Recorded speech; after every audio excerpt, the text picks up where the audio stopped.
On l'a entendu, l'avocat de Rima Hassan a prétendu, dans cette conférence de presse, que la mise en garde à vue de la députée LFI était illégale en raison de son immunité. Vous nous confirmez que ce n'est pas le cas, hein, ce n'est pas illégal? Non, ce n'est pas illégal. On est dans une procédure de flagrance. Rima Hassan a posté en ligne. D'ailleurs, elle a eu l'intelligence ou la mauvaise intelligence de supprimer son post litigieux. Donc non, a priori, aucun problème lié à cette garde à vue.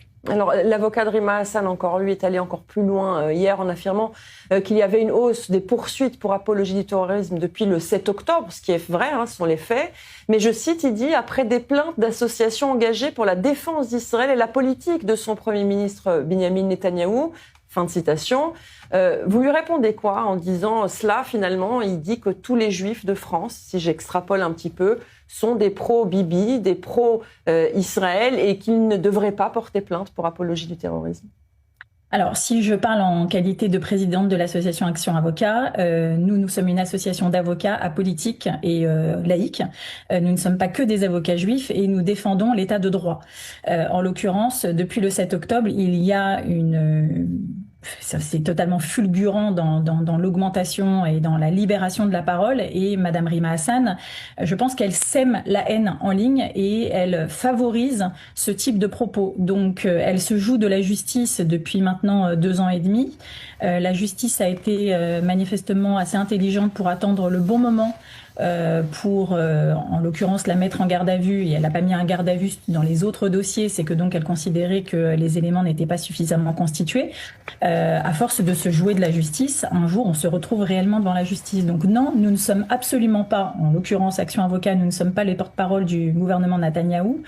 Nous sommes juste les porte-parole du droit et nous défendons l'état de droit.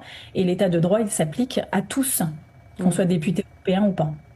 Alors, dans l'un des communiqués de l'association Action Avocat, vous soulignez qu'il était important que le tribunal ait affirmé que les actes de terrorisme ne pouvaient jamais être assimilés à des actes de résistance. Expliquez-nous. Alors justement, on a une décision de la Cour de cassation qui tombe à pic, j'ai envie de dire. Je ne pense pas qu'il y ait de concertation, mais le 31 mars 2026, après une longue procédure judiciaire, puisque les faits remontent à 2023, le prévenu avait été poursuivi justement pour des faits d'apologie du terrorisme. Après le 7 octobre, il avait relayé un tweet d'un ministre tunisien qui considérait que les attaques du 7 octobre étaient une résistance légitime du peuple palestinien.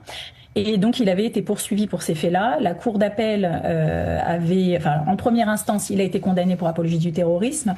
La Cour d'appel avait confirmé. La Cour de cassation vient confirmer que le fait de caractériser et de valoriser, de faire l'éloge des actes du 7 octobre et de l'apologie du terrorisme. Donc, c'est une décision qui est extrêmement importante, qui va nous servir, qui va sûrement nous servir également dans des dossiers contre Madame Rima Hassan, pour lesquels nous avions déposé des plaintes pour des associations avec lesquelles nous sommes partenaires, pour lesquels nous avons déposé de nombreux signalements. Il y a eu des classements sans suite. Nous n'avons pas engagé de procédure supplémentaire. On n'a pas lancé l'action civile en déposant des plaintes avec constitution de partie civile. Mais là, le sujet interroge, puisque maintenant on a une jurisprudence qui fixe le débat. Oui, dire que la résistance palestinienne le 7 octobre est de la résistance légitime, c'est de l'apologie du terrorisme. Et la Cour de cassation est très claire sur ce point.